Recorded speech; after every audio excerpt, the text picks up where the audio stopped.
બાપુ સમજવા જેવા શબ્દો છે. એક ટીટોળી પોતાની ચાંચમાં દરિયામાંથી પાણી ભરી બહાર ફેંકતી હતી. આ જોઈ કાગડાએ ટીટોળીને કહ્યું કે તું આ શું કરી રહી છે? ટીટોળીએ કાગડાને કહ્યું કે આ દરિયાએ મારા ઈંડા ચોરી લીધા છે, એના પેટાળમાં સંતાડી દીધા છે. હવે હું આ દરિયાને આખે આખો ખાલી કરી નાખીશ.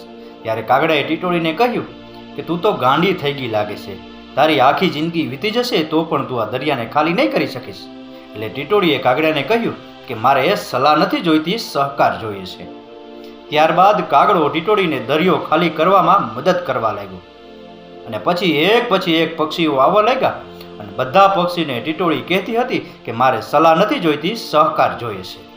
અને પછી તો પક્ષીઓના ટોળે ટોળા આવ્યા અને પોતાની ચાંચ દરિયામાં બોરી અને દરિયાનું પાણી બહાર ફેંકવા લાગ્યા. અને આ વાતની જાણ પક્ષીરાજ ગરુડને થઈ. એટલે પક્ષીરાજ ગરુડે પણ ટીટોળીની મદદ કરવા માટે ભગવાન વિષ્ણુ પાસેથી રજા લીધી અને હાલતા થયા. અને ત્યારે ભગવાન વિષ્ણુએ ગરુડને કહ્યું, ગરુડજી, જો તમે જતા રહેશો તો મારું કામ અટકી જશે. અને રહી વાત દરિયો ખાલી કરવાની, તો તમે બધા પક્ષીઓ જિંદગી આખી મહેનત કરશો ને તો પણ દરિયો ખાલી નહીં થાય.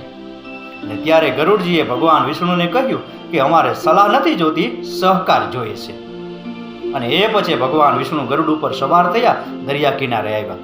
ભગવાન વિષ્ણુને આવેલા જોઈ અને દરિયાને પોતાની ભૂલનું ભાન થયું અને એણે તુરત જ ટીટોળીના ચોરી લીધેલા ઈંડા પરત આપી દીધા.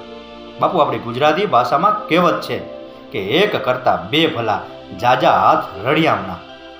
દુનિયાનું કોઈ પણ કપરામાં કપરું કામ કે અઘરામાં અઘરું કામ હોય, પણ જો એ કામ સંગઠિત બનીને કરવામાં આવે ને તો એ કામ 100% પૂર્ણ થાય છે, 100% સફળ થાય છે.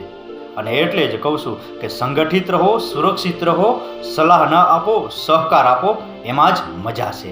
રાકેશ ગીરીના આ શબ્દો સમજાઈને વંદન. આપનો દિવસ શુભ રહે. મહાદેવ હર.